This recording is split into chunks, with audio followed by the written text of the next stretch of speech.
En esta ocasión veremos la segunda parte del punto número 8 de nuestra confesión de fe, de Cristo el mediador. Y de inmediato quiero citar el texto de la confesión de fe, que vamos a estar haciendo algún análisis y algunas aplicaciones sobre ese texto para nuestra vida diaria.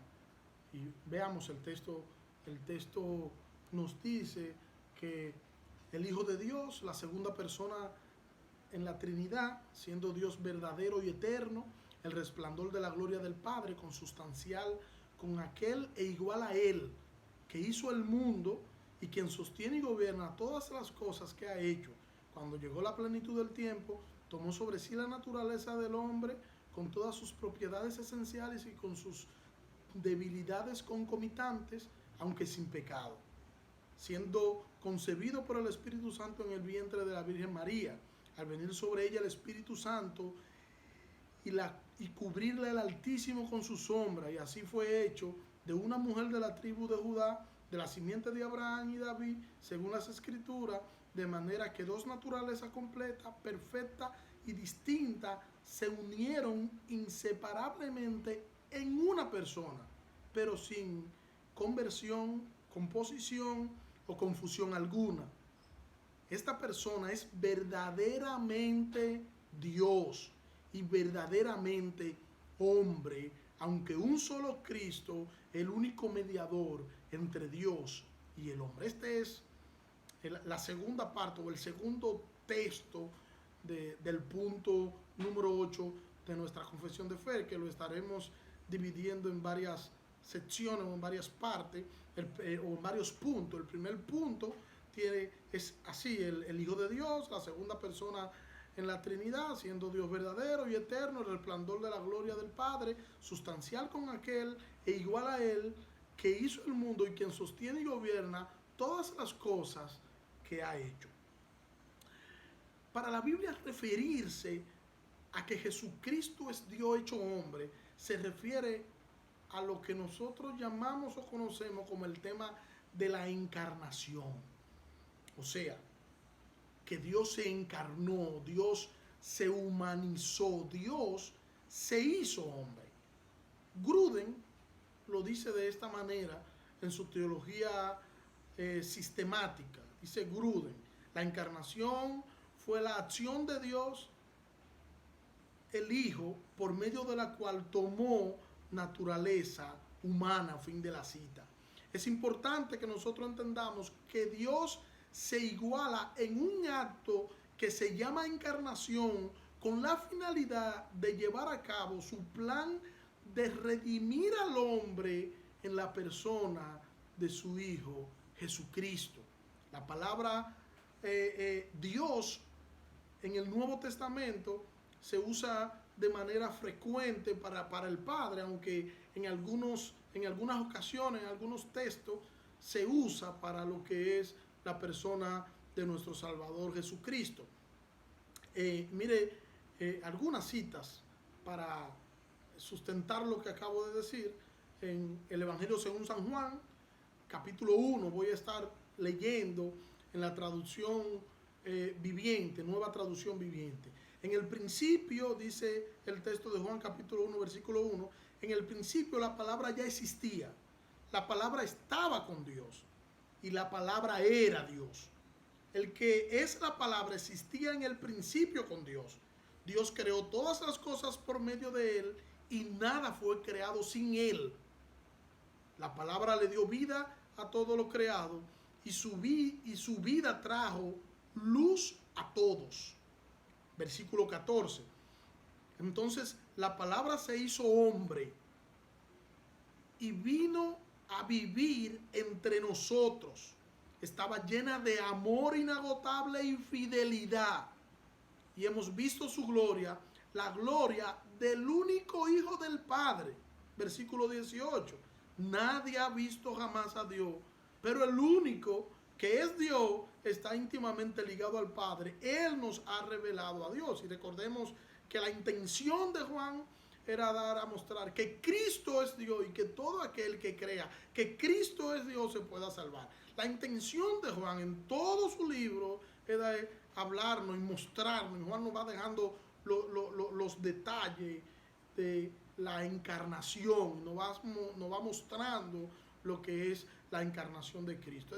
Juan de manera implícita, Juan nos tiene ahí y nos presenta desde el inicio de su libro la encarnación, la deidad de nuestro Salvador Jesucristo. Pero mire, como lo dice también el apóstol Pablo, en Romanos capítulo 9, versículo 5, dice: Abraham, Isaac y Jacob son los antepasados de los israelitas, y Cristo mismo era israelita en cuanto a su naturaleza humana, y Él es Dios, el que reina sobre todas esas cosas, y es digno de eterna alabanza. Amén. Maravilloso. Mire cómo dice también Tito, capítulo 2 de Tito, versículo 13, nos dice Tito allí: mientras anhelamos con esperanza ese día maravilloso en que se revele la gloria de nuestro gran Dios y Salvador Jesucristo. En que se revele, ¿qué, Tito? La gloria de nuestro gran Dios y Salvador Jesucristo. Jesús afirmó también en muchas ocasiones que Él era Dios, y eso lo podemos ver en los evangelios, en los 4 evangelios vemos a Jesús decir en un sinnúmero de ocasiones que Él es Dios, pero también su accionar nos dice y nos revela los atributos de Dios en Cristo. Nosotros podemos ver su omnipotencia cuando Jesús calma la tormenta. Eso podemos verlo en Mateo capítulo 8, versículos 26 y 27. Él calma la tormenta. En Juan capítulo 2 cambia el agua en vino. Los vientos y las olas se someten a su voluntad. Eso es lo que pasa en Mateo, el texto que acabo de citar. Mira el versículo 28 de Mateo 8, dice el versículo 27. Los hombres se maravillaron y decían: ¿qué clase de hombre es este, que hasta los vientos y el mar le obedecen? Sus hechos, y esto solamente por citar algunos, porque podría durar días, horas, citando los textos que nos muestran y nos hablan de la deidad de Cristo, como sus hechos, como su accionar nos hablaba de su deidad. Jesús afirmó también ser Dios, porque Él afirmó que Él podía dar la vida. Él tenía el poder de dar la vida y tenía el poder también de quitarla. Todo el Nuevo Testamento está lleno de evidencia de la deidad de nuestro Salvador Jesucristo. Vuelvo a mi parte del texto de la confesión, que dice: el Hijo de Dios, la segunda persona en la Trinidad, siendo Dios verdadero y eterno, el resplandor de la gloria del Padre, consustancial con aquel e igual a Él que hizo el mundo y quien sostiene y gobierna todas las cosas que ha hecho. Recordemos que el nombre Trinidad no aparece en las Escrituras, pero sí el concepto aparece. El Padre y el Hijo y el Espíritu Santo son uno. A eso es que nosotros llamamos Trinidad, 3 personas en una, y en esta ocasión solo nosotros estamos hablando de Dios Hijo, quien es la imagen del Padre. La forma de Dios revelarse al hombre es la forma del Hijo. Por eso es que nosotros decimos: bueno, pero si la forma de revelarse al hombre es el Hijo, ¿por qué en el Antiguo Testamento nosotros encontramos que Abraham ve a Dios? Y Abraham dice que conversó con Dios, que habló con Dios. Entonces, ¿quién era ese? Dice que Jehová habló con Abraham. ¿Quién era ese? Bueno, Cristo nos dice en el Nuevo Testamento que nadie nunca ha visto al Padre, que el que ha visto a Él, al Hijo, ese ha visto al Padre. O sea que a quien vio a Abraham allá atrás no fue al Padre, fue al Hijo, porque Él es la imagen del Padre y Él es la imagen, la sustancia del Padre, a quien el Padre, como la forma en la que el Padre se le muestra al hombre, es la forma del Hijo. Todo el que ha visto al Hijo ha visto al Padre. Por eso le dice también a sus discípulos, a Tomás, No cree que yo soy en el Padre y que el Padre en mí. Cuando le dicen, muéstranos al Padre, y no basta. Cristo es uno con el Padre y Cristo es la imagen del Padre.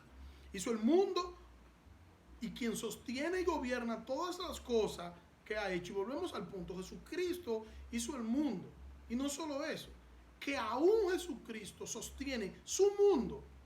Él sostiene su mundo, Él sostiene su creación. Mire cómo lo dice Colosenses, capítulo 1, versículo 15. Cristo es la imagen visible del Dios invisible. Él ya existía antes de que las cosas fueran creadas y es supremo sobre toda la creación, porque por medio de Él Dios creó todo lo que existe en los lugares celestiales y en la tierra. Hizo las cosas que podemos ver y las que no podemos ver, tales como tronos, reinos, gobernantes, autoridades del mundo invisible.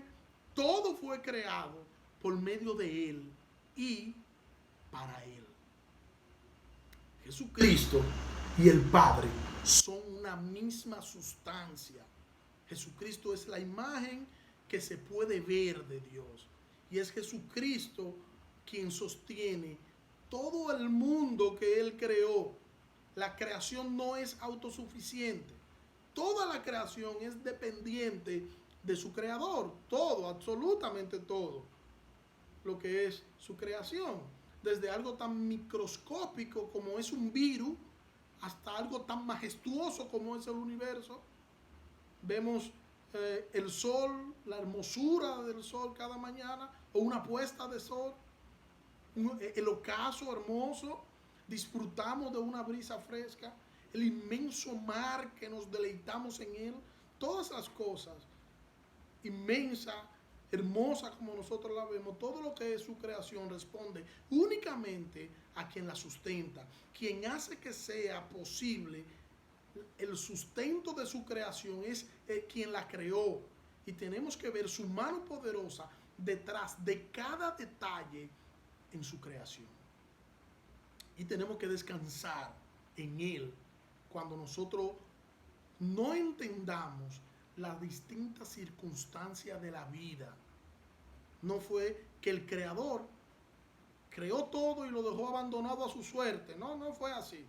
Él creó todo, sí, pero aún hoy sigue sustentándolo. La muestra de ello es que aún su mundo sigue en pie. Nosotros estaremos y estamos en el mundo hasta el día que el Señor ha determinado que nosotros vamos a estar, ni un minuto más ni un minuto menos. ¿Por qué? Porque nuestra vida no depende de lo creado, nuestra vida depende del Creador. Y estamos confiados en su fidelidad y estamos confiados en sus promesas. Estamos aquí hasta que quien nos salvó determine, porque Él sigue teniendo control absoluto de su mundo y nosotros somos parte de su mundo. Tomó sobre sí la naturaleza del hombre con todas sus propiedades esenciales y con sus debilidades concomitantes, aunque sin pecado. Esto es importante. Aunque sin pecado. Jesucristo era en su totalidad hombre y era en su totalidad Dios. Jesucristo tomó la imagen del Padre para sí, en la misma condición del hombre, pagar su deuda por el pecado.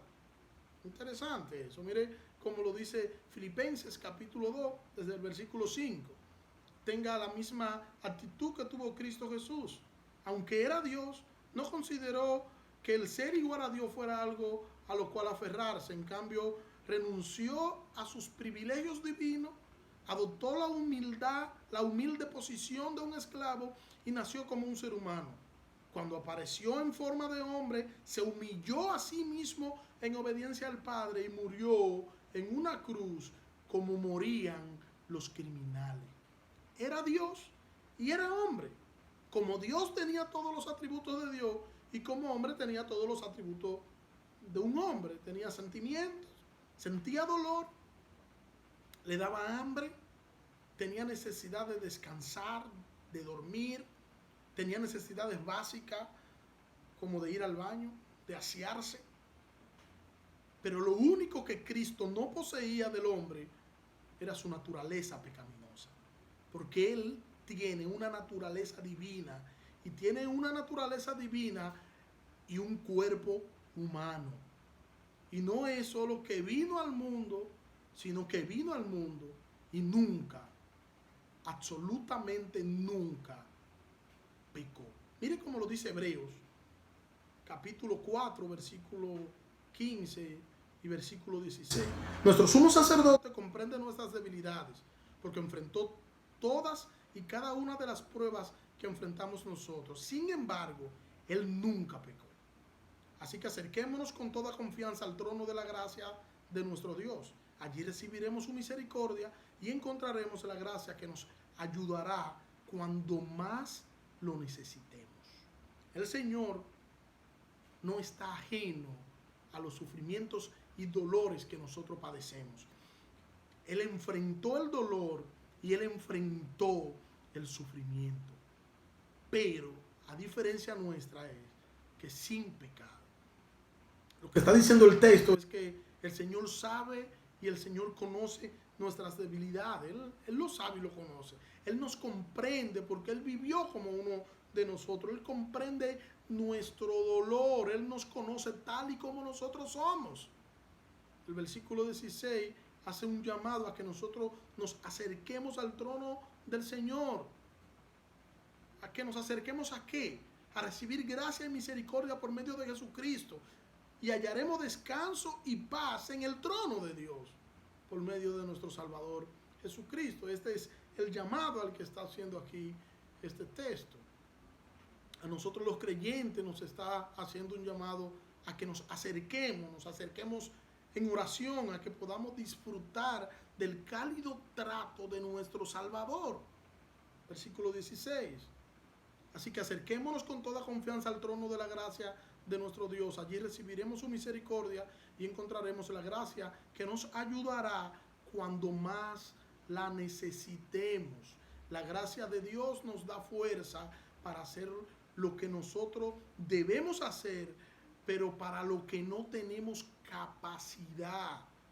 Cuando más nosotros necesitamos su gracia nos ayuda. Solo que nosotros debemos acudir de manera desesperada a solicitar su socorro. Al orar, nosotros estamos pidiendo al Señor ante su trono. Estamos suplicando al Señor ante su trono.